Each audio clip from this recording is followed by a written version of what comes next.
Greetings, family, and welcome to this part 2 of the Trojan Horse or Trojan-Horsed series with Pastor Modiri. It's been a hectic part 1. Yeah. And welcome to this part. Thank you. I want us to pull into a specific direction, because I believe in the wisdom that says the fish starts rotting from the head. Mm-hmm. Literally. Mm-hmm. Mm-hmm. The body remains okay, but the head starts rotting. Yeah. So you talk extensively in your article about the role of leadership, and we saw it even in the part 1, that leadership was involved. The people were actually pushing on a certain direction, and there were particular people who were leading the church in a particular direction. And the Trojan horse was brought by the king of Troy. And he was born. Absolutely. And so you talk extensively about leadership. And the question I have is, what is the role of leadership in addressing the challenges we have outlined? And there are many. We didn't even cover all of them. My boys were whispering to me, what about jewelry? So there's so many issues. We talked about them. But what can or should leadership? And I hope by leadership, I'm not meaning necessarily the office, but people that have influence. What should we be doing? Yeah, I think I like that qualification.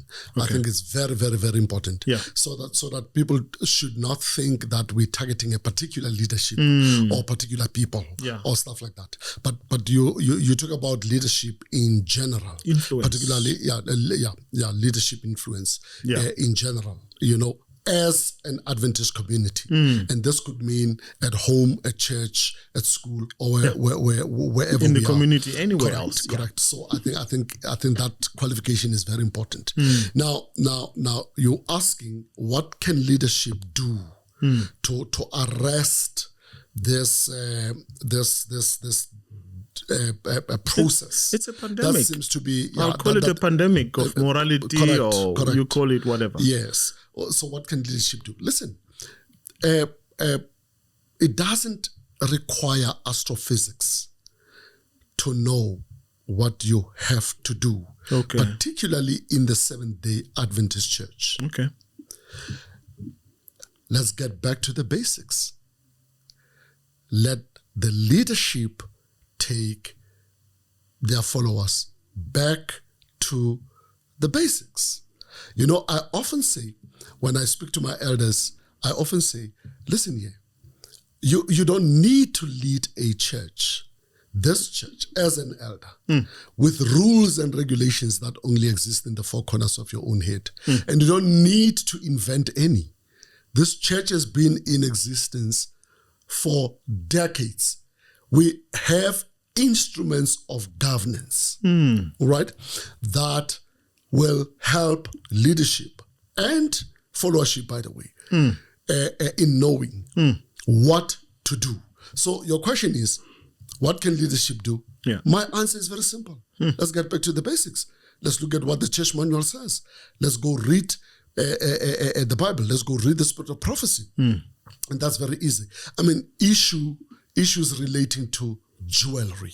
Yeah. Now, I know it's a very sensitive issue. I know it's a sore issue, but we are Adventists. And we have a position on this. We have a position. Yeah. You understand what I'm saying? We have a position.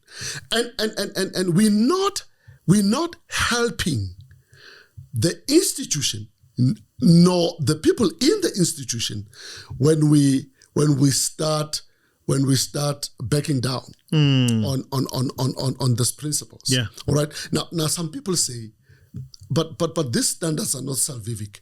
They don't need to be salvific. Okay. They don't need to. They don't need to take us to heaven.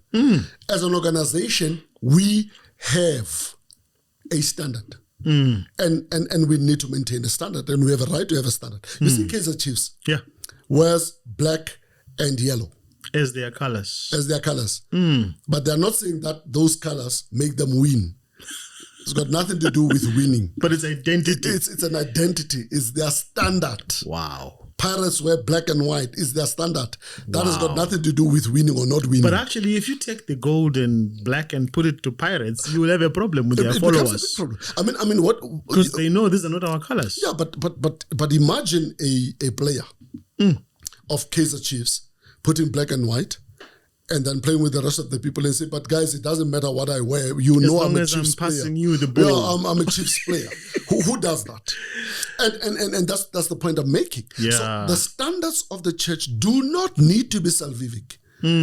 As an organization, we have our own policy. As an organization, we have our own standards. And we're not saying these will take you to heaven, but we are saying these are our identity marks. Amen. And we have a right to have them. That is powerful. And I really appreciate the fact that you are highlighting that standards are important. And when you take down the standard, you're going to end up with a different thing altogether. Yeah. You lose identity. The identity is gone. Correct. Not that the uniform plays the match for you, but it helps for you to be identified. And therefore, when you take away the identifying marks of Adventism and you make us the same with the world, and we aspire to be like the world, then there's a problem. There's a big problem. A huge problem. And you'll see that we are moving from the Adventist way of worship that we know, okay, which appeals to the mind, to a very loud and often Pentecostal type of worship, which is foreign to the Adventist. And they're saying, that's what we want. Yeah. And they're saying, this is a movement. We must adapt and change. But I definitely believe that it will leave us with a very different organization altogether. Yeah. We are a movement theologically. Yes, we are theologically. But we are an established organization in terms of identity. Yeah. So people must not, and in terms of what is expected of us with in relation to our behavior. But so then people must not confuse the two. The fact that we are a movement doesn't mean there will come a time when it will be just okay for us to be drunkards, because now somewhere in our movement we have come to a point where it's okay now to drink. But here's the argument from this. Yes. They are saying this movement is from America. So some of the things you're mentioning as standards, they are foreign to us as Africans. So there's this push to have us behave as authentic Africans. So the question then is, can we still be Adventist and be African, or should we then break away from the Adventist standard, because they're saying the standard is American? Yeah, I've tried to follow that argument, and I must be very honest. That argument doesn't really make sense to me in a number of ways. How? I will give you a few examples. All right. Let's come to the dress code. Yeah. All right. So you have people who say the standard is Western. It's American. So we can't be expected to comport with it as Africans. But the standard is not Western, because the standard doesn't speak to the type of a dress code. It speaks to the principle of the dress code. Okay. So modesty, for instance, as a principle, has got nothing to do with America or India or Britain or whatever the case might be. Yeah. Even within the context of African attire, we still have a principle called modesty. Come to music, for instance. Yes. When we talk about music, we're contrasting two things: secular and sacred. It's got nothing to do with Western music or the style of music. So we couldn't care less what style of music you sing, whether it's African or it's Western or it's Indian or it's whatever.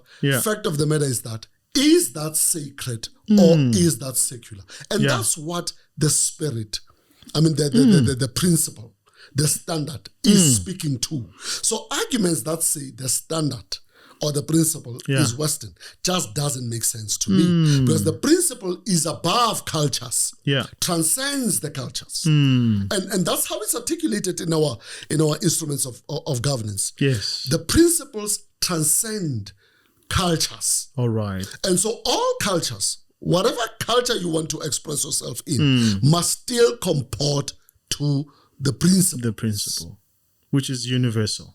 Which the principles are universal. But at a leadership level, there are strange ideas that are actually chipping away at the ability to influence and to lead and to guide. And my fear, I don't know if you share, I think you share this fear in your article, is that as great as Joshua was, and as mighty as a man of valor that he was in leading Israel into Canaan and settling them and establishing the way of life for Israel, he failed to the point that he said, as for me and my house, you choose today who you want to worship. As for me and my house, we will worship God. Was that not a statement of leadership failing and getting to a point where they said, you know what, you do your thing, I'll do my thing, to the point that the book of Judges said immediately after the death of Joshua, there rose another generation that did not know God and the works of God.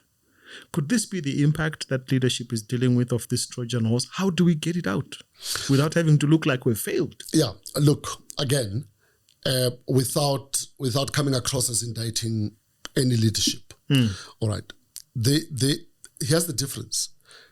Joshua, when he got to that point, if you read that statement in context, yeah, he had been rebuking Israel. Okay.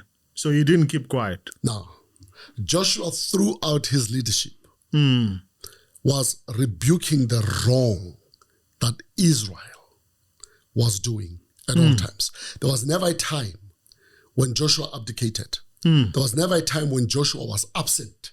There was never a time when Joshua compromised with principles. So by the time he gets to, as for me and my house, we will worship the Lord. Yeah. He was basically saying, you know what I've taught you. You know what I've preached. You know what I've said. And I have not minced my words insofar as that is concerned. But the choice is yours. And that's the type of leadership that we need. Okay. Anywhere, in our homes, in church, school, everywhere where we are. We need leadership that will be able to lead from the front and give the followership an example. You see, Joshua could say, as for me and my house. So he stood up for a standard. Because he stood up for a standard. And also, he was exemplary. He knew there was nobody who could say to him, look who's talking. He knew he could say that. All right. The reason why we don't have decisive leadership most of the time. We've got skeletons in the closets. People might say, now look who's talking. And that can be a problem. That can be problematic. Oh, so we have disenfranchised leaders. Yeah. We've got just like you mentioned, the spirit you saw with this convention was certain people must not speak. Exactly. Because they're toxic. Exactly. So we could have a situation where leadership is also told, look who's talking. Yeah, look who's talking. Yeah. Because they're compromised. But also, they could have. They tend to be, or maybe let me put it in a negative way, so that I don't again come across as indicting anyone. Okay. You see, Joshua, was not beholden to his followers. Okay. Yes. I think that's a very important, powerful leadership principle. Powerful. As a leader, do not want to be beholden to your followers. Yeah. You've got a vision. You've got a mission. But you've got principles. Let's be honest here. We nominate these leaders into office. If we talk about the office bearers, who should at least be speaking, we nominate them into those positions, and to some extent, we can pull the strings. There's a lot of caucusing. No, that's true. And That's so true. some of these things get left to be, and leadership seems like they are not involved.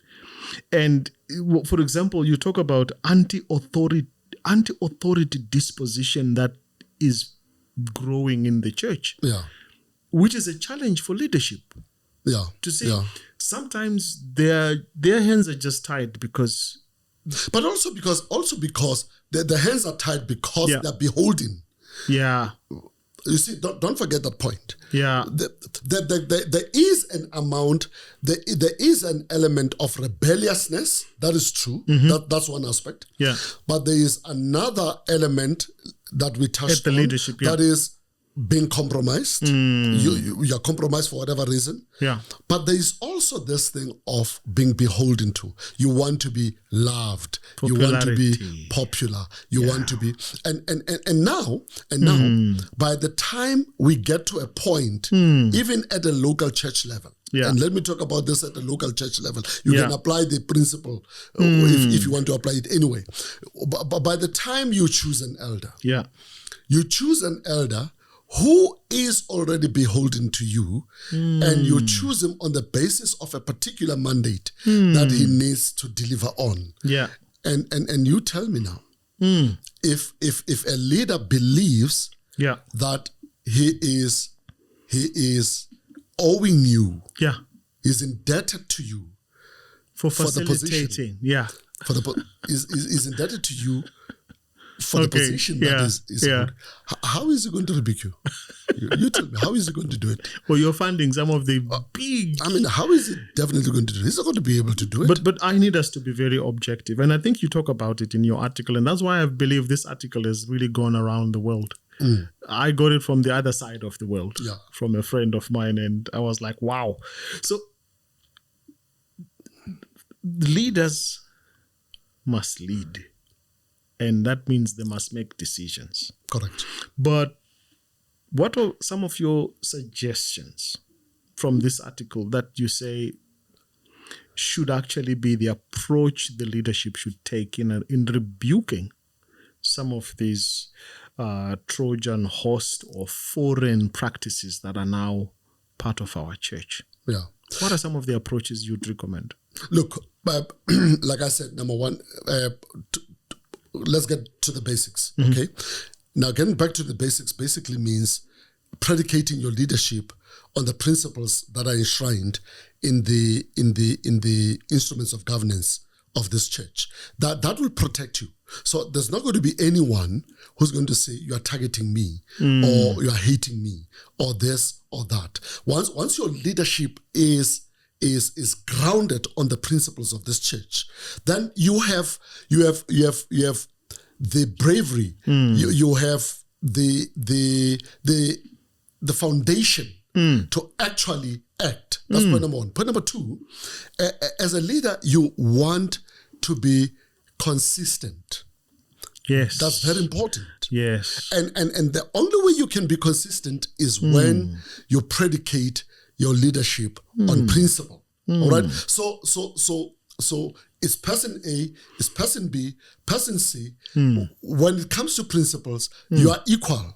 And you may be my friend. After this, we're going to drink coffee, but you are not. The principle is not your friend. You hear what I'm trying to say? Yeah. I'm your friend, but not the principle, and I'm here as a custodian Of the principle. of the policy. And I think, but leadership must be empowered. Yeah. By this instruments of governance, and once they start doing that, then it becomes a lot easier. Again, let's go back to the local church example.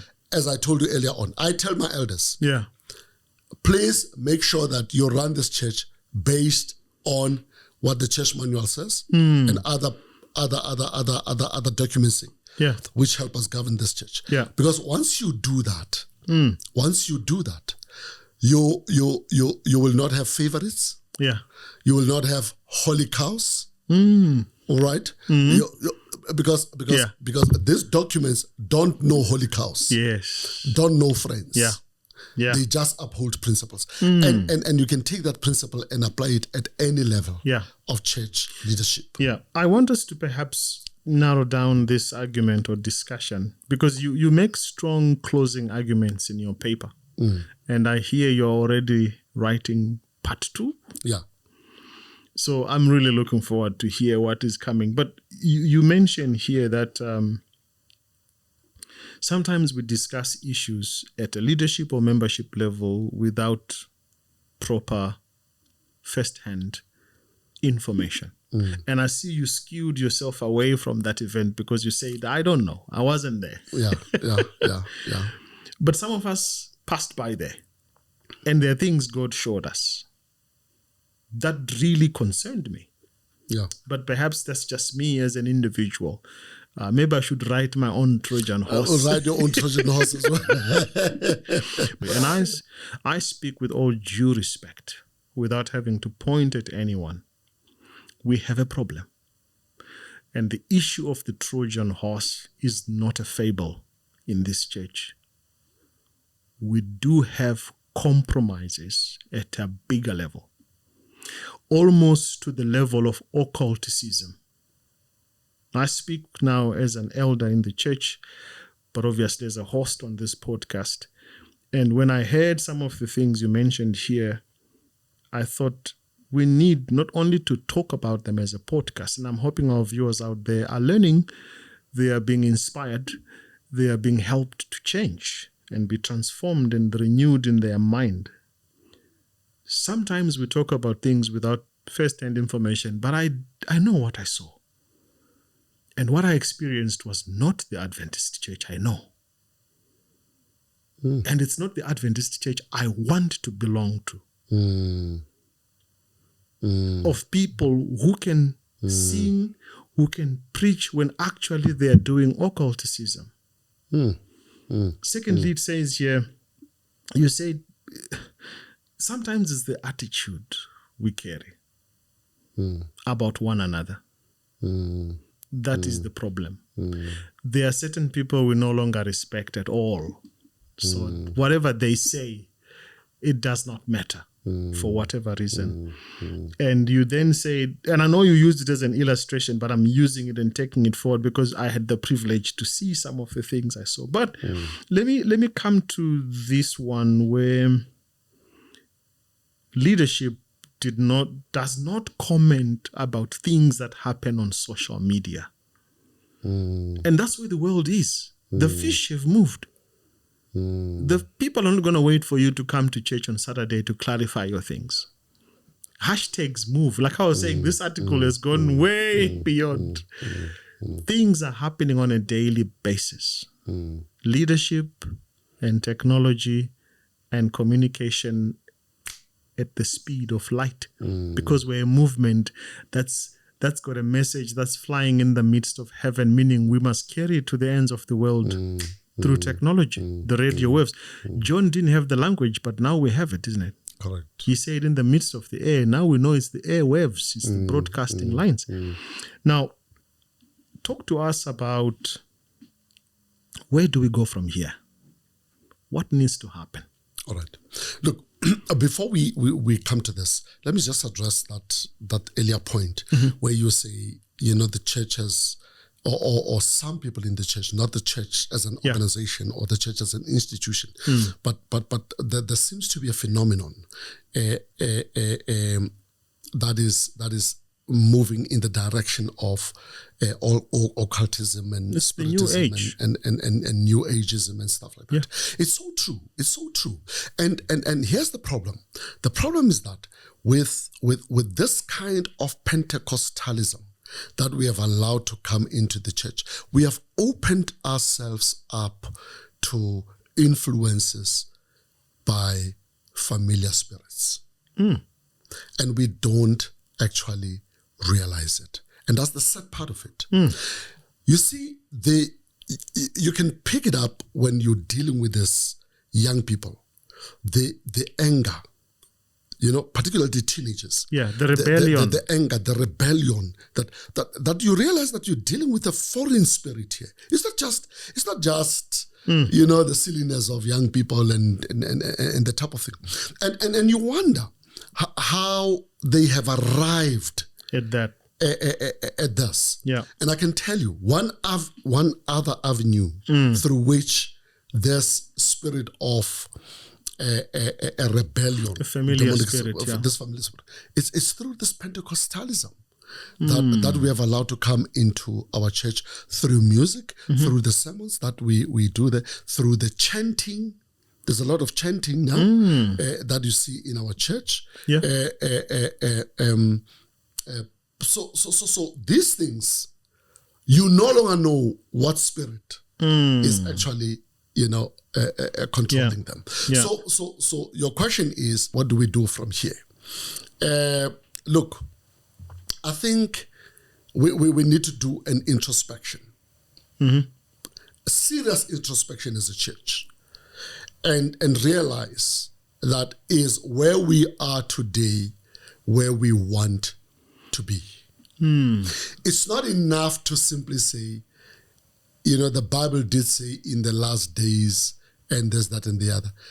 True, the Bible did say that in the last days, but the Bible also said, "Who unto whom, through whom this prophecy will be fulfilled." Yeah. All right. So we don't want to be an institution that will fulfill some of the bad things that the Bible has prophesied that will happen in the future. So we definitely need to do some kind of introspection. But secondly, we need to make sure that we are able to communicate effectively what the church stands for and what the church is and what the church believes in.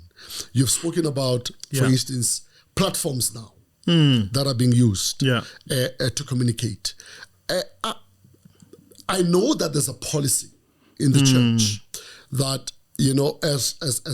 as leadership, particularly, you don't comment on things that are on social media and that type of thing, because then you might find yourself, talking about this and talking about that and talking about that and gossip and all this, that and that, then you're caught up in this whole... So it's a bottomless pit. Yeah, so it becomes a problem. so the policy is, listen, as leaders, you stay away from there.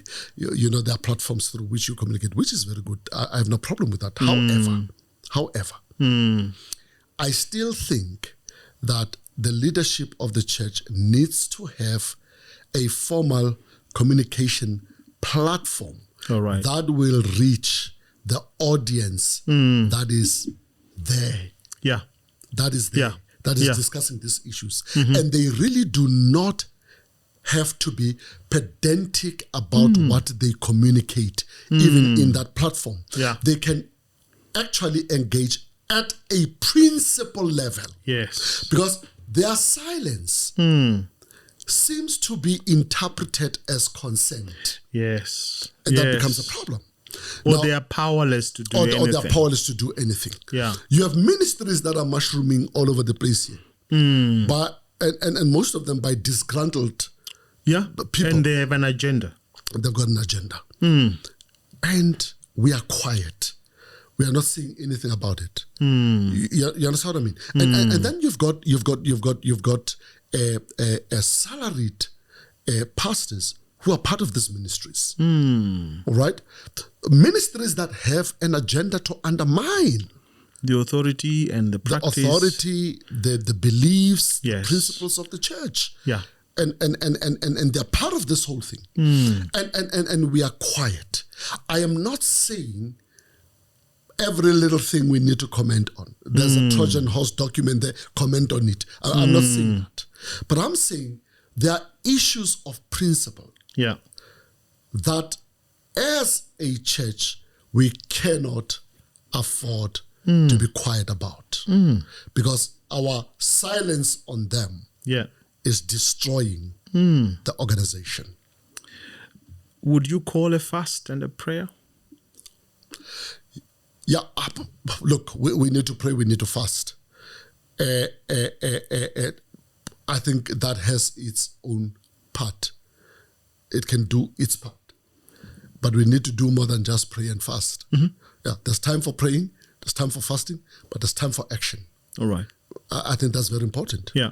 All right. God has given us the brains, it's given us common sense. And I can tell you, God will never do for you what your common sense can do for you. Ooh.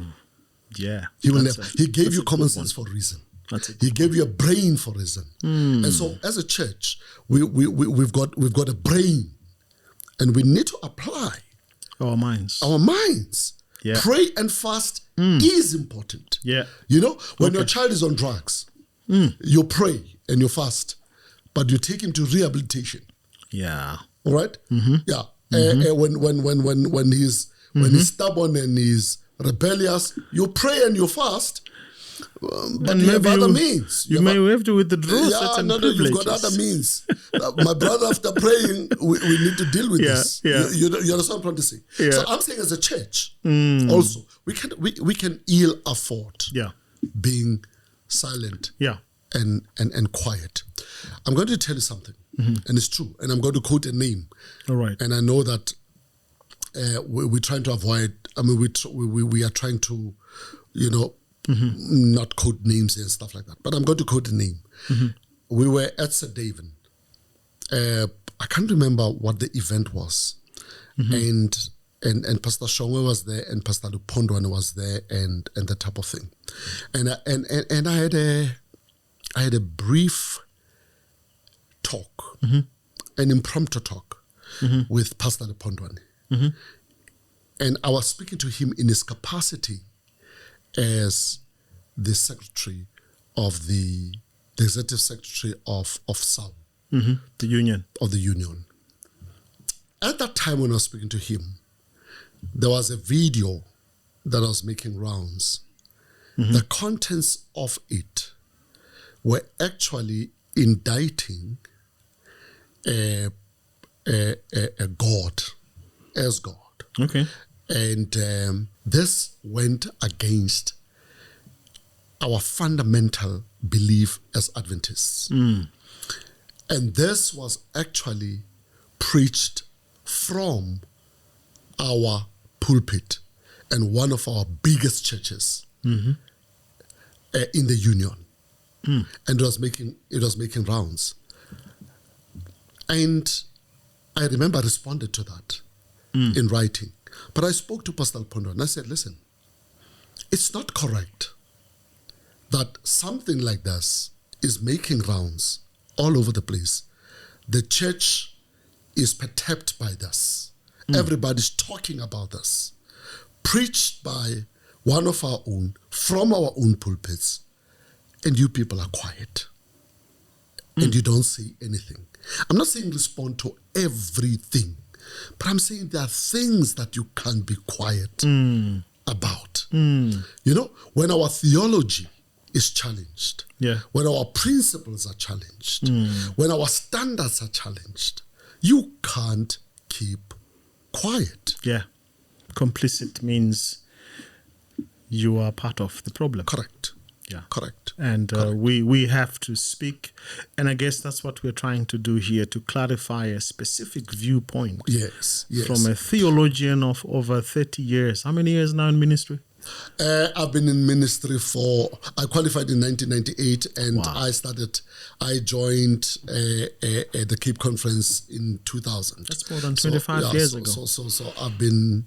I've been around the block for almost 26, I've been 27 years. I've been around, I really appreciate your inputs and your clarification on this. Now, Yes. part 2 you said is coming through. Correct. What is involved? Why part 2? What has happened now? Yeah, look, when I wrote that article, you'll realize that it's not even captioned part 1.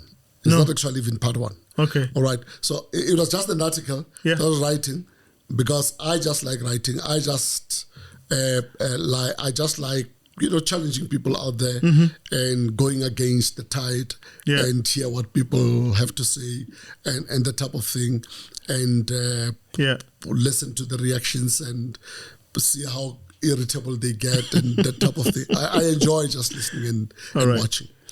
But then I discovered something from the reactions and that type of thing.